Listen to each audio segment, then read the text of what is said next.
Ya, mondiregeleraho jino taura chinya kukasi asichaza mautidi. Linkolele nisheshiwe ukukhuluma ngizoza. Farmashe kwenesi. Amen. Ngati ndinofarira bhuku yazvakazarurwa. Nijabulela umbhalo wasihambula. Vana mai vanotibikira zvavanotibikira mudzimba. Abo mama vasipekera lokho vasipekera ezindlini. Zvinenge zvina marecipe avanenge vakaisa mukati. Lokho kuna marecipe lokho afaka phakathi. Bhuku yazvakazarurwa inondinakidza pakudai kuti incwadi yesambulo injabulisa futhi. Tinodya marecipe amarecipe asemuva. Totarira mnana Genesis tichidya masibheka kubo Genesis tichidya kanjalo. Ngena kubo Pesari machidya kanjalo. Marecipe ose iwayo. Amarecipe wonke layo kuiswa muna zvakazarurwa. abekwa kuzambulo. Pataveri panapa Kunalapha esikhona. todakuziva patasvika. Kumele siyazi lapha esikhona. Uye zvakazarurwa inotipa Nalo isambulo iyakunikeza. pakunamata kwatiri kuita Ukuthandaza esibenza. tasvika papi Sifike kuphi. uye uri panzvimbo iyi. Njalo sindaweni iphi. Kufana kwacho mberesa. Ndanga ndiri panyaya yevanoverenga. Bengisendaweni yabantu ababalayo. Vari kuropafadzwa naMwari. Ababusiswa noNkulunkulu. Kuverenga kwose kwakanaka. Ukubala konke kuhle. Tinoverenga hedu Siyafunda yebo. mageography, mahistory, Ama-geography nama-history. masubjects ose anogona Ama-subject kubaisa. amasiza empilweni ngamasayensi. Asi izvozvo zvose nichizviongorora Kodwa pakurarama lokhu mangikubheka empilweni. pechikristu Phezu kweKristu. hapana zvinhu zvose izvozvo zvakaverengwa zvakagona kuchinja unhu. Ayikho into leyo yabanga ingakona ukuchinja impilo yomuntu. Muprista anototrenwa Umpolisa uyatrenwa. akatopasa Angapasa. asi unonzwa achitonzi akatoba. Kodwa uzothi utshontshile. Kufara kwacho mwenesa. Ndiye muridzi womutemo akatotidza lo. Kodwa nguye umuntu wemthetho ufundile lo. Hauna kumbonzwa here kuti jaji wakarepa munhu. Awuzange uze nawo ujaji wabamba umuntu. Madigiri ose Kodwa abasenzi wonke anawo. asigona kuchinja unhu womunhu. Kodwa akuchinji umuntu womuntu. Kufara kwacho mwenesa. Chinochinja bedzi unhu womunhu Lokho kuchinja umuntu anoverenga obala mashoko akanyorwa mubhuku iri. amazwi abhalwe kunale ncwadi yesambulo. Ndo chinogona kuchinja munhu chete ichocho. Iyo nto kuphela ingachinja umuntu. Kufara kwacho mwenesa. Hanzi paimbovana naprofesa. Bekulo profesa. Profesa uyu wakanga ane mufana waifamba naye. Uprofesa umncanyana behamba naye. Achiti mufana ndoda kuti uzondibatsira. Umncanyana ngifuna uzomsiza. Padai ndichifamba Lapho kuze ngihamba khona. ndikakuti verenga mbudzidzo. Manga kuti mali imbuzi lezi. Undiverengera wondiudza kuti ngandinonyora. Ndingazibhala phansi. Zviri zvokuverenga mubhuku. Kungasoko kubaleka encwadini. Saka vakaita imwe research trip yavakaita. Wayenza trip yawahamba. Profesa wake. Profesa wake. Ndokunosvika ndokupeja tende ravo. Wafika wafaka intende yabo. Ndobva vagara pasi. Wahlala phansi. Saka manheru vakazoti varanda. Ndambama balele. Profesa pakati pousiku. Uprofesa wakati ubusuku. Hope ndobva dzapera. Utoro waphela. Ndobva vatarisa mudenga. Wabheka ezulwini. Ndobva vachitanga kumutsa mufana uya. Vaqala ukumvula lo mfana. Zvikati mufana muka. Kuthiwa mfana vuka. Zvikati unoziva here nyeredzi mufana. Kuthiwa uyazi naye kanyezi mfana. Zvikati handiziva. Kuthiwa alwazi. Zvikati hauna kudzidza mufana. Kuthiwa zvakafunde lo mfana. Rega ndikuratidze. Woti ngikubonise. Iye inonzi Masi. Leyi ithiwa Masi. Iye inonzi Proxima Centauri. Leyi ithiwa Proxima Centauri. Andromeda Nebala. Leyi ithiwa iMandromeda Unoziva here Nebala. mufana izvi. Uyakwazi lo mfana na. Handiziva hangu chef. Akwazi lokhu. Zvikati hauna kudzidza. Kuthiwa ufundanga. Pokupedzisira mufana ndobva ati Ekuphineni umfana wabuza wathi. chef munoziva here kuti panotambirwa tende. Uyazi na ukuthi lana sithombeni itende. Nemhaka yawadaro. Kuthiwa cha. Ona kusibona zviri kudenga. Kuthiwa ungazi kubona kwasendeni. Takaisa pana pachina. Itende beyilapha sivela isekho. Kufara kwacho kuendesa. Amen. Kuziva zvose. Ukwazi konke. Utadza kuziva kuti tende apo rufu hapachina. So uyazi ukuthi rufa isekho. Dzidzo yose isina mweya waMwari. Imba isina rufu. Ukufunda konke kuna uNkulunkulu. Unopedza unotuka wakakuti wakatumwa naMwari. Uyathuka wathuma Dzidzo isina rufu. ukufunda. Taita varopofadza. Kuthiwa ababusesesana. Dabiro neropofadza kwaDeuteronomio. Ababusesana. Saka zviri kuya Deuteronomium. Bebikuweka kuti Neropofadza yacho te. sinaropofadza yamanje. Iri kuti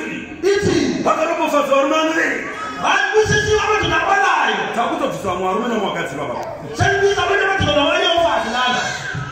Unoona manzvakira ane chibhuku chakadai wache imbox. Uyabona mama ngeke nencwadi eyibhuku eyincwadi so. Kuchiko chamarasa darasa imbox yangu. Kati yini le unashile? Ngilashile imbox yangu Kange chigidzo ntiyaze tepo uchikoro zimabhuku zvebuze. Okwenda ngathi ukigidzo lokubuka ungathi usineze esikoleni. Ndo imbox yamai yoyo. Ye imbox yamama le.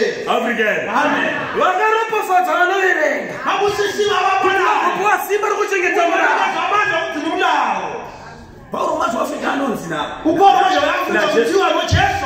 Akanzinyorera vana vari kumainivhesiti. Vanena abantu vakubatsira mubasa ukuthi bazokusiza bona nosebenza. Kwa kwenyika yeAfrika. Yana iAfrika entsha le.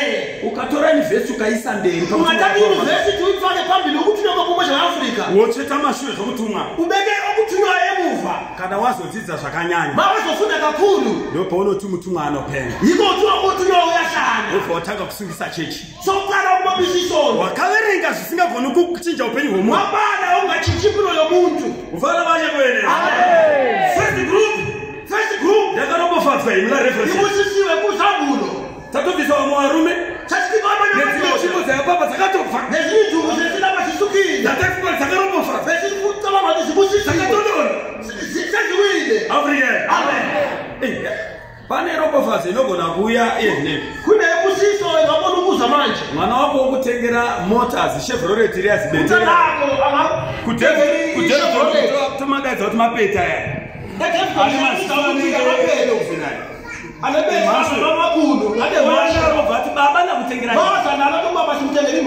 Ungadana here shamwari dzako uchiti ndaropofadzwa mwana wanditengera moto. Eka yaiva Chevrolet panguva iyi yaipinza. Yaiva ropofadzo yenguva ipi iyoyo. Iye zvino ndakutaura ropofadzo iriendane nemunhu. Ndikanaiva ropofadzo. Vanoverenga. Abusiswa ababalayo. Zvakanyorwa mukumbiro pe. Ezibali kungatine kupinda. Aurasiki. Aurasheke. Aurasiki. Aurasheke. Ipapa ukaona wakutotadza kuverenga ipapa. Ungabona sokufuneka ukubala bona lapha. Bishop mukaona varume vobuda. Bishop ungabona madoda ephuma. Zivai kuti zvavakaverenga hazvisiso. Nyazi kuti lokubalayo akusiiko. Ukaona varume vokubvunzai musingagoni kupindura. Ungabona madoda ekubuza Muzive kuti ndozvavakafunza mutumwa weAfrica. Uyazi kuti iwo nokubabuza. Muzive kuti vabuda pamashoko aMweya-Mutsvene. Uyazi kuti waphuma endleleni yomoya wengcwele. African. Jesu Kristu achifamba. Jesu Kristu ehamba. Vari paKesaria reFilipo. Vasekasere eFilipo. Akati kuvadzidzi vake. Kuti kuvafundi vake. Zvikanzi naimi. Kuti wawena. Komwanakomana womunhu munyika mwanomoti ndiani. Indodana kaNkulunkulu emhlabeni vatini. Vamwe vakati ndiJeremia. Abanye vati nguJeremia. Vamwe vakati muprofita Eria. Abanye vati nguprofita Eria. Vamwe vakati ndiJohani. Abanye vati nguJohani. Zvikanzi ahora zvakanaka. Vati ndinani. Vati nanditi ima umbani. Petro akapindura akati. Nokasira wati. Nokushesha. Zvikanzi ndimi Kristu mwanakomana waMwari. Ndiwo Kristu indodana kaNkulunkulu. Mupenyu. Ophilayo. Zvikanzi wakaropofadzwa Petro pachona. Kuti wawena munyama neropa zvona kukuzivisa. Kodwa baba sezulwini. African. Amen. Ungaziva zvose. Ungakwazi konke. Wotadza kuziva kuti pauri hapachina rufu. Ungazi kuti lapho ukhona. Dzidzo yakashama. Indlu haisina rufu. Inobatsira iwe nemhuri yako. Rega tichaendapo mhani pamhuri yako nezvo zvakuchengetedzwa. Zvinokufadza yakatambamiyo. Ndiri kuendapo. Ndiri kuendapo.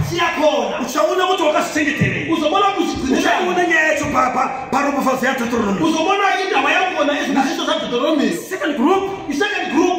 Famba shamwari pa-second group. Zabulo 14.